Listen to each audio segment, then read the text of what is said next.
తెలంగాణ బీజేపీలో ఏదో తెలియని మార్పు కనిపిస్తుంది. పార్టీలో జోష్ వచ్చినా నేతల్లో హోష్ రాలేదంటూ ఇన్నాళ్ళు విమర్శలు వినిపిస్తే ఇప్పుడు దానికి రివర్స్ లో కనిపిస్తోంది సిచ్యువేషన్.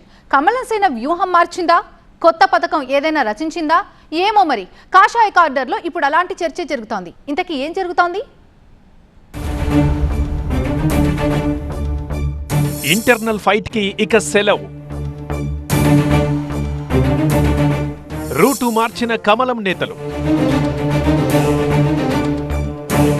అధికార పార్టీపై ఒకరు, సాటి ప్రతిపక్షంపై ఇంకొకరు.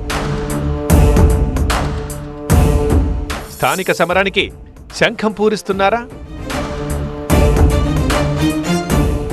ఒక్క దెబ్బకు రెండు పిట్టలు అన్న కొత్త కాన్సెప్ట్తో తెలంగాణ బీజేపీ ముందుకెళ్తున్నట్టు తెలుస్తోంది. అసెంబ్లీ, పార్లమెంట్ ఎన్నికల్లో వచ్చిన జోష్ని కాపాడుకుంటూ స్థానిక ఎన్నికల్లో సత్తా చాటేందుకు ప్లాన్ చేస్తోంది. అందుకే పార్టీలో అంతా సెట్రైట్ చేసే పనిలో ఉన్నారంట పెద్దలు. అందులో భాగంగానే కీలక నేతలకు దిశానిర్దేశం చేసినట్టుగా తెలుస్తోంది. ఇన్నాళ్లు ఎవరికి వారుగా వ్యవహరించిన రాష్ట్ర కాషాయ నేతలపై ఆ ప్రభావం గట్టిగానే కనిపిస్తోంది. సడన్ గా ఐక్యతారాగం అందుకున్నారు. అంతా ఒక్కటై ప్రత్యర్థుల్ని ఏకిపారేయడంపై దృష్టి పెట్టినట్లు తెలుస్తోంది. రప్పా రప్పా అంటూ ఒకరు, గప్పా గప్పా అంటూ ఇంకొకరు అపోనెంట్స్ ని ఓ ఆట ఆడేసుకుంటున్నారు. తెలంగాణ బీజేపీలో కీలకంగా చెప్పుకునే నేతలు చాన్నాళ్లుగా తలోదారి అన్నట్లుగా వ్యవహరిస్తున్నారు. అలాంటి వారంతా మోదీ 11 ఏళ్ల పాలనని గుర్తుగా ఇటీవల మల్కాజ్గిరి ఎంపీ ఈటెల రాజేందర్ ఏర్పాటు చేసిన సభలో పాల్గొని ఏకతా నినాదం ఇవ్వడం ఆసక్తిని రేపుతోంది. కేంద్ర మంత్రి, రాష్ట్ర పార్టీ అధ్యక్షుడు కిషన్ రెడ్డితో పాటు ఎంపీ లక్ష్మణ్, బీజేఎల్పీ నేత మహేశ్వర్ రెడ్డి తదితరులు హాజరై ఈటెల రాజేందర్పై ప్రశంసల వర్షం కురిపించారు. అయితే తెలంగాణ బీజేపీ భవిష్యత్ కార్యాచరణ ప్రణాళికలో భాగంగానే ఈ సమావేశం నిర్వహించారన్న చర్చ పార్టీ వర్గాల్లో జరుగుతోంది. అయితే ఈ మీటింగ్కి కేంద్ర మంత్రి బండి సంజయ్, ఎంపీ ధర్మపురి అరవిందులు రాకపోవడం చర్చకు తావిస్తోంది.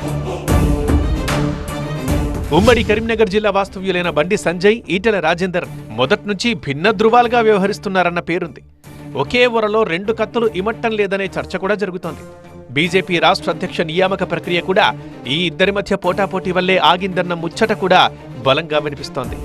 కేంద్ర మంత్రిగా ఉన్న బండి సంజయ్ సందర్భం వచ్చినప్పుడల్లా కాళేశ్వరం సహా ఫోన్ ట్యాపింగ్ అంశాల్లో కేసీఆర్, కేటీఆర్లను టార్గెట్ చేస్తూ విమర్శలు గుప్పిస్తే, ఎంపీ ఈటెల మాత్రం రాష్ట్ర ప్రభుత్వం, సీఎం రేవంత్ రెడ్డిల్నే టార్గెట్ చేస్తూ విమర్శలు ఎక్కుపెడుతున్నారు. దీంతో వీరిద్దరి దారి భిన్నం అన్న వాదన తెరమీదకొచ్చింది. అయితే ద్విముఖ వ్యూహంలో భాగంగానే ఈ ఇద్దరు నేతలు చెరో దారిలో పార్టీని లక్ష్యం వైపు తీసుకెళ్తున్నారని పార్టీ వర్గాలు చెప్పుకుంటున్నాయి. మరోవైపు రప్పా రప్పా బీఆర్ఎస్ కీలక నేతల్ని జైల్లో పెడితే మరిన్ని అవినీతి కేసులు బయటకొస్తాయంటూ ఇటీవల కీలక వ్యాఖ్యలు చేసి వార్తల్లో నిలిచారు నిజామాబాద్ ఎంపీ ధర్మపురి అరవింద్. ఇలా తలా ఒకవైపు నుంచి కీలక నేతలు ప్రత్యర్థుల్ని టార్గెట్ చేస్తున్న తీరు కమల దళంలో ఉత్సాహం నింపుతోందని చెప్పొచ్చు. అయితే కమలం పార్టీ కొత్త వ్యూహం స్థానిక సమరంలో విజయం సాధించడం కోసమే అన్న మాట బలంగా వినిపిస్తోంది. ఇప్పుడు అందులో భాగంగానే ఆ పార్టీ నేతలు ప్రత్యర్థులపై విరుచుకుపడుతున్నట్లు కనిపిస్తోంది. అంతేకాదు, అధికారంలో ఉన్న కాంగ్రెస్ కంటే ముందే లోకల్ ఎలక్షన్స్ కి కమాన్ రెడీ అంటోంది. జిల్లాలు, మండలాల వారీగా మాస్టర్ ప్లాన్ ని కూడా సిద్ధం చేస్తోంది. ఇప్పటికే రాష్ట్ర నాయకత్వానికి పార్టీ జాతీయ ప్రధాన కార్యదర్శి, రాష్ట్ర వ్యవహారాల ఇన్ఛార్జ్ సునీల్ బన్సల్ దిశానిర్దేశం చేసి వెళ్లారు. దీంతో స్పీడప్ అయిన బీజేపీ నేతలు ఓవైపు ప్రత్యర్థుల్ని పొలిటికల్ గా టార్గెట్ చేస్తూనే చాప కింద నీరులా గ్రౌండ్ వర్క్ స్టార్ట్ చేశారు.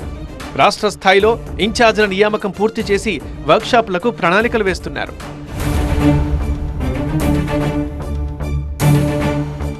ఈసారి అలా ఇలా కాదు, గ్రౌండ్లో గట్టిగా కొట్టాలన్నది బీజేపీ సంకల్పంగా తెలుస్తోంది. అందుకే గ్రామ వార్డు మెంబర్ నుంచి జిల్లా పరిషత్ చైర్మన్ దాకా ప్రతి ఎన్నికలో నిలబడాలని నిర్ణయించింది. ఇదే అంశాన్ని పార్టీ రాష్ట్ర అధ్యక్షుడు కిషన్ రెడ్డి పలుమార్లు స్పష్టం చేశారు కూడా. గతంలో అభ్యర్థులే లేరన్న పరిస్థితి నుంచి రాష్ట్రంలో అధికార పక్షానికి తామే ప్రత్యామ్నాయమన్నట్లుగా పార్లమెంట్, ఎమ్మెల్సీ ఎన్నికల ఫలితాలతో రుజువైందని బీజేపీ నేతలు భావిస్తున్నారు.